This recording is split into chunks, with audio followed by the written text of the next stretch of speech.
अस्सलाम वालेकुम जी, कैसे हैं आप लोग। आज जो हमारा प्रैक्टिस का सेशन है इसमें हम टेक्स्ट को कैलकुलेट करेंगे, परसेंटेज को कैलकुलेट करेंगे डिफरेंट एंगल से और बहुत आसान तरीके से। ठीक है, क्योंकि प्रैक्टिस करनी है तो आप भी अपने डेस्कटॉप लैपटॉप वगैरह ओपन कर लें, एक्सेल की वर्कबुक ओपन कर लें। मैंने यहाँ पे ओपन कर लिया है। ग्रास अप अमाउंट कैसे कैलकुलेट कर सकते हैं, प्लस माइनस कैसे कर सकते हैं, और अगर आपके पास इंक्रीज अमाउंट आ जाए तो उसमें कितना इजाफा हुआ परसेंटेज के हिसाब से, ये भी हम यहाँ पे डिस्कस करेंगे। मैंने यहाँ पे एक अमाउंट ली हुई है 45,800 रुपया, 45,800, और मैं चाहता हूं कि इसमें 14% इसका टैक्स यहाँ पे कैलकुलेट किया जाए। तो सिंपल तरीका क्या है कि आप इक्वल का साइन यहाँ पे अप्लाई करें और ये वाला सेल रेफरेंस दें और इसको 14% से क्या कर दें, मल्टीप्लाई कर दें। क्या करेंगे, cell reference multiply by the percentage. अब वो कोई भी हो सकती है, 14%, 16%, कोई भी वैल्यू हो सकती है, और इंटर को प्रेस कर दें तो ये अमाउंट आपके पास आ चुकी है। किसकी अमाउंट है ये, इसका 14% है, 45,800 का। अब इसको प्लस करना है दोनों को आपस में, ताकि हमें टोटल अमाउंट जो नेट अमाउंट है वो हमारे पास यहाँ पे आ जाए। ग्रॉस अमाउंट, फिर परसेंटेज ऑफ टैक्स, और उसके बाद नेट अमाउंट। तो दोनों को प्लस किया और यहाँ पे हमारे पास ये वाली अमाउंट आ चुकी है। ठीक है, अब देखें ये अमाउंट आई है इनडायरेक्टली। अगर यही अमाउंट हम डायरेक्टली लेना चाहें इस अमाउंट का, तो फिर क्या करेंगे।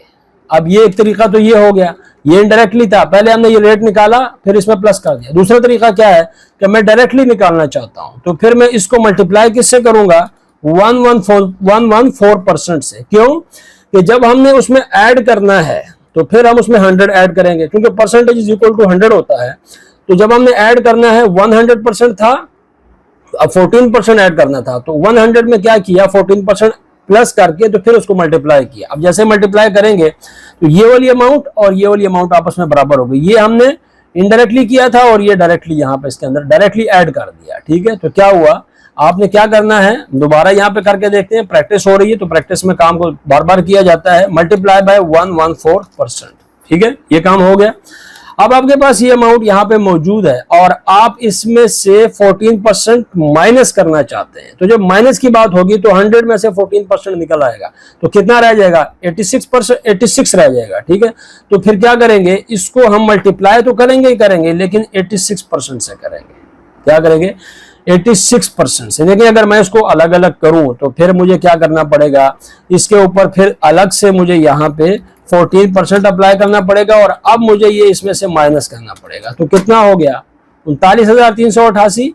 अब अगर मैं इसको डायरेक्टली यहाँ पे करना चाहूं तो फिर मैं दोबारा क्या करूंगा, इसको मल्टीप्लाई तो करूंगा लेकिन 86% से करूंगा। तो ये वाली अमाउंट और ये वाली अमाउंट आपस में बराबर है। ठीक है, ये अमाउंट और ये अमाउंट आपस में आपको नजर आ रही है क्या है, बराबर है। और ये अमाउंट और ये अमाउंट, ये और ये आपस में क्या है, बराबर है। ठीक है, तो ये क्या हुआ था, हमने इनडायरेक्टली और ये फिर डायरेक्टली क्या किया था, प्लस किया था। ये इनडायरेक्टली हमने माइनस किया और ये डायरेक्टली हमने माइनस किया।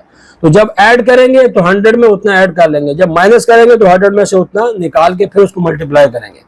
अच्छा जी, अब अगर मेरे पास ये अमाउंट यहाँ मौजूद तो है, मुझे ये भी पता है कि 14% जो है वो इसके अंदर इंक्लूड होके ये वाली अमाउंट यहाँ पे बन चुकी है। कौन सी वाली, ये वाली अमाउंट। अगर मैं दोबारा इसको यहाँ पे उठा के यहाँ पेस्ट कर दूं, ये अमाउंट क्या है, आफ्टर इंक्लूडिंग ऑफ 14% है। तो मुझे इसमें से ग्रॉस अमाउंट निकालनी है, तो मुझे क्या करना पड़ेगा, इक्वल का साइन और इसको डिवाइड करेंगे किस पे, 114% पे। वहां पे क्या किया था, मल्टीप्लाई, यहां से हम वापस ले रहे हैं तो क्या करेंगे, 114 पर ग्रास अमाउंट मालूम करने के लिए। तो ये देखें क्या हो गया आपके पास, 45,800। सिर्फ हमें इसका जाके फॉर्मेट चेंज करना है, तो कितना हो गया, 45,800। ठीक है, क्या किया हमने, यहां पे देखें ये वाली अमाउंट कौन सी थी, ये 52,212 आफ्टर द 14%, और इसमें ग्रास अमाउंट कितनी थी, 45,800। तो ग्रास अमाउंट मालूम करने के लिए हमने सिंपल क्या किया, इसको डिवाइड कर दिया 114% के ऊपर। तो हमारे पास जो ग्रास अमाउंट थी ये वाली, ये और ये आपस में बराबर हो गए, तो क्या हो गया, ये ग्रास अमाउंट यहाँ पे निकल आए।